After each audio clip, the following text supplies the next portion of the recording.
Estamos aquí con María Lilia Mersdorf, que va a hablar sobre autonomía, proyecto institucional y otros temas vinculados a educación. Bueno, creo que es un momento adecuado para hablar de proyectos institucionales en educación,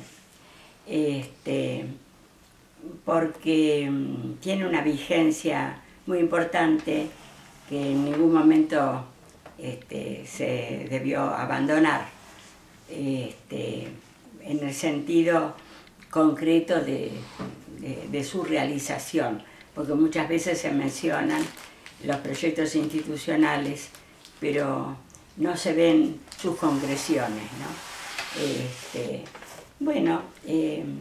Es importante el concepto de proyecto porque ya la palabra indica un sentido, un para qué, una finalidad. Y también supone un punto de partida, es decir, una situación que debemos de buscar solucionar mediante acciones que son las que se incluyen en el proyecto. Es decir, que el proyecto supone tener un diagnóstico de situación que se debe de mejorar, una fundamentación, por supuesto fines, el para qué, ¿no es cierto?, u objetivos que pueden ser generales y también después se pueden ir especificando, actividades, recursos, quiénes son los destinatarios, fundamentalmente si hablamos de proyecto educativo como estamos hablando, los destinatarios son los alumnos, primeros y principales. Por supuesto que todo eso irradia a otras personas y a otros ámbitos también cuando se da en la tecla de actividades que tienen que ver con la búsqueda de solución a situaciones que hay que mejorar. En realidad no vamos en este primer encuentro sobre proyectos, no vamos a poder agotar todos los aspectos del proyecto, ¿no es cierto? Pero bueno, vayamos a lo principal, que tiene que ver con estos aspectos, unidos también a los recursos, que son fundamentales. Y bueno, hace poco tuve la suerte de ser invitada a la presentación de un libro en donde se expresan los proyectos áulicos de 50 docentes que fueron elegidos entre los principales docentes así en el ámbito mundial. El libro se llama 50 docentes que están transformando Latinoamérica, es decir, que se focaliza sobre docentes que realizan proyectos áulicos en países de América, ¿no? Por ejemplo, Perú, incluida la Argentina, Uruguay y otros más. Lo interesante de este libro es lo que habitualmente no se encuentra en la bibliografía pedagógica, es decir, diríamos, argumentos, relatos, experiencias, relatos de experiencias de docentes que han desarrollado con sus grupos áulicos, el grupo de sus alumnos dentro de las escuelas, proyectos que han aportado a la escuela, a la comunidad y especialmente a cada uno de sus alumnos y también sus familias, y por supuesto ha enriquecido a toda la comunidad escolar, los propios docentes también. Bueno, yo quiero mencionar a la que fuera mi alumna, Ana María Stellman, que fue una de las docentes elegidas entre este grupo que acabo de mencionar. Y realmente ella está trabajando también en la actualidad, por supuesto, en una escuela, que generalmente ha trabajado y trabaja en escuelas con condición humilde, en donde los proyectos tienen que tener mucha garra para producir las transformaciones necesarias. En la presentación del libro, que justamente la invitación la recibí por parte de Ana María Stellman, se ha dicho, ha reconocido ella la importancia de los directivos escolares cuando apoyan las iniciativas de los docentes, ¿no es cierto? Es muy importante porque la autoridad áulica, el maestro, o los profesores que también integran la actividad de las aulas, necesitan de los apoyos, de los estímulos, las guías de sus autoridades, y a su vez esas autoridades escolares necesitan también la guía, el estímulo, el consejo, inclusive las buenas guías en la rectificación de aquello que se necesita también mejorar. Y si se rompe la cadena de las autoridades, evidentemente la tarea educativa se hace muy engorrosa. En algunos casos pierde la finalidad optimizadora que tiene, ¿no es cierto? Y eso ocurre en épocas de crisis de la educación, que siempre son épocas de crisis generales, económicas, sociales, de salud, culturales, etc.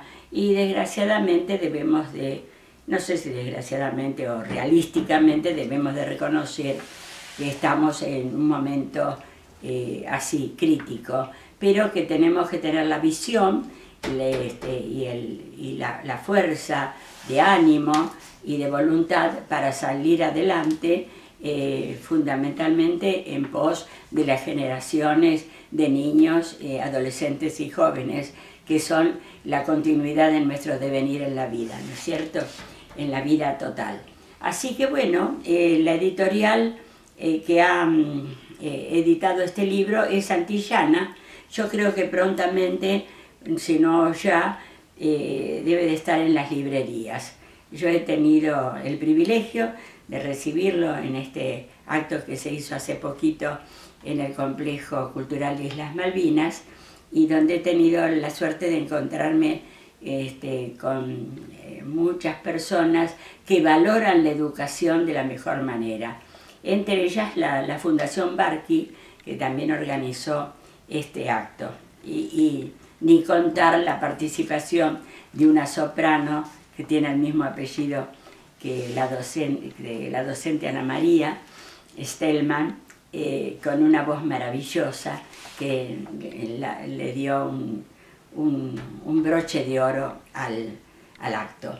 Bueno, revisando entre los papeles de mi actuación como docente, nosotros en la escuela número 2, Juan Bautista Alberdi de Berisso, pudimos desarrollar, eso sí, en un largo periodo. Quizá el éxito del proyecto se haya debido también al periodo de su duración y su renovación anual.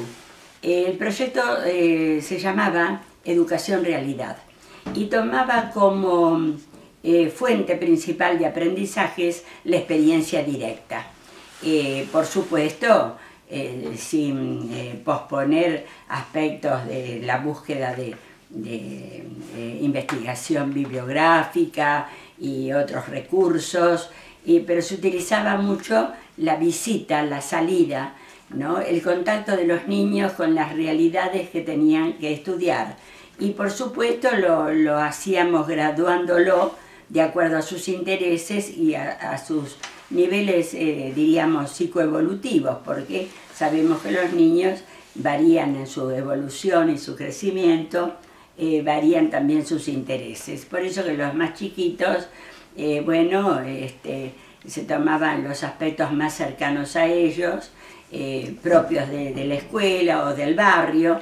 Después en otros grados se iba expandiendo hacia la ciudad, hacia otras ciudades, y como teníamos séptimo grado, también llegábamos a comunicarnos con chicos de otros países, y bueno, mediante cartas, los chicos escribían cartas, como lo hicieron, por ejemplo, con cartas que se mandaron a chicos de Lituania, por dar un ejemplo, ¿no? Pero muchos más fueron las experiencias así concretas que se hicieron. Lógicamente que, bueno, así entre los varios documentos que yo mantengo de una larga trayectoria de 55 años de docencia activa, que se ejerció en distintos niveles de la enseñanza, primaria, secundaria, también estuve en escuelas secundarias, pero mucho más en primaria, en superior, también en escuelas especiales. Y entonces todo eso conjugó una experiencia muy rica en el contacto diverso con los niños. Y bueno, me quedó mucha documentación. No me gusta tirar los papeles que para mí son documentos, y que además siempre hay el nombre de alguien que aportó muchísimo, porque cuando hablamos de proyecto tenemos que decir que el proyecto es el producto de muchos partícipes en el mismo, de la propia comunidad educativa, ¿no es cierto? Y entonces participan padres, participan personas que, por ejemplo, un profesor de ajedrez que quiere ir a enseñar ajedrez en una estrategia como puede ser la de taller. Nosotros tuvimos para sextos y séptimos años muchos talleres. Los más chiquitos tenían clubes, el club de los cocineritos o de los jardineros, y bueno, y todo eso se desarrolló aproximadamente entre 1981 y 2013, con mucho éxito. La verdad que los que trabajábamos en eso quizás no nos dábamos cuenta de lo interesante que estaba resultando, ¿no? Tanto es así que hoy en día muchos alumnos, ahora ya adultos, mayores, de ay, me acuerdo, María Lilia, cuando me lo encuentro por ahí, cuando íbamos con el Club de Ciencias, porque el Club de Ciencias era justamente una estrategia muy importante. No éramos la única escuela que tenía, en un momento hubo un apogeo de los clubes de ciencias que llevaron al desarrollo de ferias de ciencias muy importantes, algunas que trascendían las fronteras de lo nacional, y bueno, y eso ampliaba nuestros conocimientos y nuestras vinculaciones. Por ejemplo, en una feria de ciencias yo conocí a Graciela Brunazo, arqueóloga, museóloga, etcétera, que llegado un momento nos prestó durante años una colección de restos fósiles que justamente se exhibían en uno de los sitios educativos culturales que se abría en la noche de los museos, junto al primer Museo de la Memoria Escolar de la escuela, que lógicamente la escuela, por su antigüedad de fundación, es la primera escuela pública de nuestro querido Berisso, del año 1885, y gracias a los hermanos Juan y Luis Berisso, que donaron una casita humilde para que pudiera realizarse esta primera escuela. Bueno, entonces, este documento, que es del año 1995, habla de los talleres que teníamos, ¿no? Con un límite de alumnos, hasta 20 alumnos. Los talleres previamente los elegían los chicos, ¿no? Y entonces se les daba la lista de los posibles talleres, que estaban dados muchas veces por los propios maestros, por algunas madres o padres, alguna persona. El mismo portero guardián de la escuela, Antonio Fernández Pardo, que era artista plástico, también le brindaba a los chicos el taller de xilografía en forma conjunta con la profesora de plástica, ¿no? Y bueno, los chicos elegían el taller y los viernes iban al taller elegido para realizar las actividades específicas y extraprogramáticas que se realizaban. Por ejemplo, ¿no? es decir, los maestros. Bueno, yo tenía el taller de ecología, que en una madre muy colaboradora, Susana Palma, que la recuerdo con mucho cariño, le había puesto el nombre al taller. Un día me dijo, María Lilia, sería lindo llamarlo BAM. ¿Qué es eso? Le digo. BAM es Brigada Antimugre. Bueno, perfecto, así se llamó. Y después, más tarde, en el año 1995, se transformó ese taller de ecología en el Club de Ciencias, con el nombre Amor y Ciencia al servicio del niño. Lamentablemente los clubes de ciencias se fueron apagando. ¿Y por qué se apagan las buenas iniciativas en educación? Yo creo que se apagan por el poco respaldo que tienen algunas de estas propuestas tan buenas que se podrían mantener en el tiempo y mejorando y progresando. No digo para un mantenimiento estático, sino dinámico, ¿verdad? De acuerdo también a la evolución de la cultura, de la ciencia, y que los chicos son tan propicios para ello. Hablando de este tema de la evolución, me acuerdo que dentro de nuestro proyecto institucional tuvimos la instalación de un gabinete de computación con la colaboración de la cooperadora, y para que los chicos dentro de la escuela tuvieran computación. Y estoy hablando de 1990, tendría que rastrear para no equivocar la fecha. Y llegamos a tener también, por autonomía, por proyecto institucional, clases de inglés, que lo hacíamos con una vinculación que tuvimos con la Universidad Tecnológica Nacional, y que mandaba alumnos así de años superiores de inglés, y enseñaban inglés que no estaba ubicado curricularmente. Bueno, por ejemplo, y para no prolongar mucho, yo tenía la suerte, que siempre me encantó, de tener el taller, el BAM, la Brigada Antimugre, el taller de ecología. Del museo, de miembros del Instituto Superior de Formación Docente número 8, habían hecho un tallercito de museo y restauración, ¿no? Mónica Orellano y Rina Camposeo, un tallercito de crochet. Antonio Fernández Pardo, que era el portero guardián, daba silografía y arte, y artesanía, ¿no?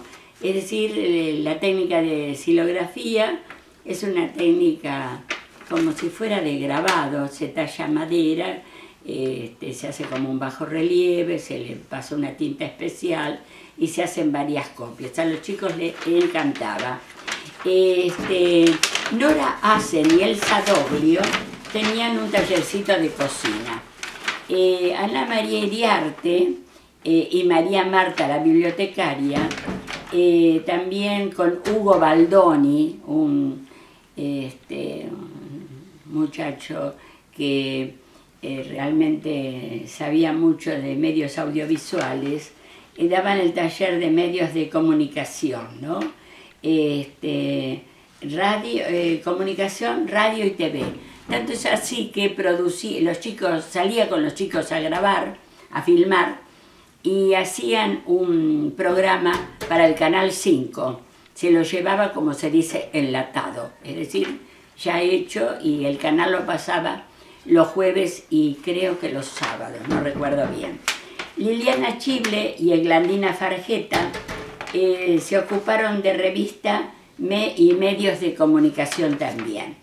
Delia Araujo y Susana Andrade, prevención. Hicimos también un tallercito, se pudo concretar gracias a estos aportes, un taller de economía del consumidor, ¿no? que también ahí la Liga de Amas de Casa había participado. De turismo tuvimos también el aporte más adelante, creo, o en este mismo año, 1995 estoy hablando, la señora Alicia Alemán, con turismo escolar, muy interesante. Y más tarde también tuvimos el grupo Scout, que ella también era de formación Scout y supo orientar. Hubo un taller escuela deportiva, que en aquel entonces Boca Juniors tenía su representación en Berisso a través de un, diríamos, no sé cómo llamarles, no era profesor propiamente dicho, sino que era un entrenador, el señor Ereñú, y tenía fútbol para varones y para las niñas vóley, ¿no? Dado que la escuela cuenta con un espacio deportivo logrado por una concesión especial que le ha dado el Honorable Consejo Deliberante de Berisso, y es un terreno colindante con la escuela, justificado porque la escuela, que realmente está constituido ediliciamente por un ámbito maravilloso, tiene solamente para la práctica deportiva el espacio del patio de recreos, pero el patio de recreos no es suficiente y a veces se interfiere con la actividad recreativa de los recreos, ¿no? Entonces habíamos conseguido los chicos que estaban constituidos en el consejo de escuela, consejo de alumnos terminó siendo, fueron a pedir reiteradamente, acompañados por docentes, yo también los acompañaba como directora, al Consejo Deliberante, y se consiguió justamente la cesión de ese terreno que aún le pertenece a la escuela. Bueno, esto es hablar del año 1995. Año a año se replanteaban los talleres, porque por ahí las personas que habían aportado, como el caso recuerdo el señor Anglesi, profesor de ajedrez que venía de Ensenada a enseñar todos los viernes ajedrez, y me acuerdo que el papá de una alumna, se me ha hecho una pequeña laguna que lamento, Ferenc, el señor Ferenc, había hecho un tablero metálico de ajedrez grande para poder colocar las piezas recortadas en un terciado y poder enseñar visualmente el movimiento de las piezas. Bueno, realmente hablar de autonomía, hablar de proyecto institucional es hablar del ejercicio de la autonomía, pero el ejercicio de la autonomía tiene marcos legales, marcos filosóficos, pedagógicos, ¿verdad? No es hacer lo que cada escuela quiere hacer. ¿Por qué digo cada escuela? Porque la autonomía y porque el proyecto, mejor dicho, que se ejerce mediante la autonomía profesional, pedagógica, tiene que ver mucho con la identidad de la escuela y hace al fortalecimiento de la misma, porque realmente para que un buen proyecto sea eficaz, necesita encontrar la raíz histórica de la escuela, encontrar sus nexos con la comunidad, con su contexto, ¿verdad? Con su gente, y bueno, y además no es hacer lo que cada escuela quiere hacer, sino esto está vinculado, por supuesto, con otras escuelas también, con las cuales se puede hacer muy interesantes vinculaciones, ¿no?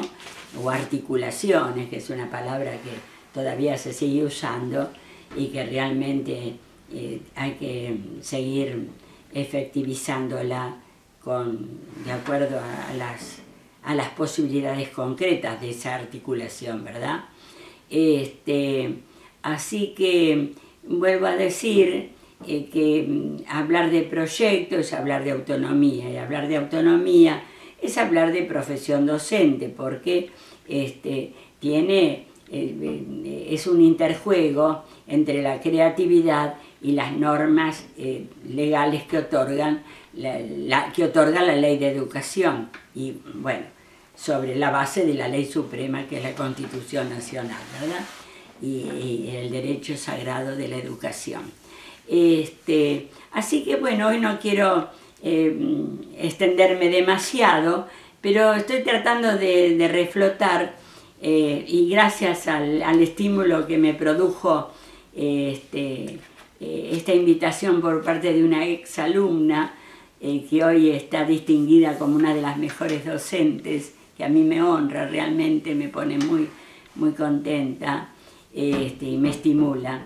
Y bueno, reflotar cosas que no pertenecen al pasado, ¿no? Para decir, no tenemos que decir que todo lo pasado fue mejor en educación, porque hay muchas cosas presentes que se hacen y que están en el anonimato, ¿no? Digo el anonimato porque generalmente las publicaciones y los libros de educación desarrollan mucha teoría, que es buena, por supuesto, cuando realmente es científica, basada en la investigación, ¿no? Pero que hay muchas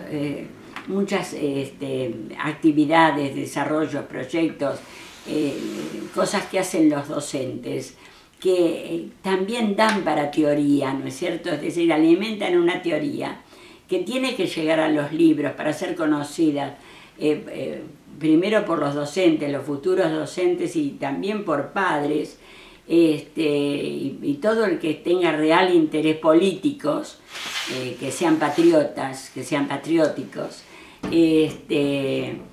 con un sentido actual, ¿verdad? Cuando hablo de patria tampoco hablo solamente de lo pasado, estoy hablando del sentimiento patriótico que tiene que ver con el servicio social, cultural, total, con el sentido de la vida de todo ser humano, ¿no?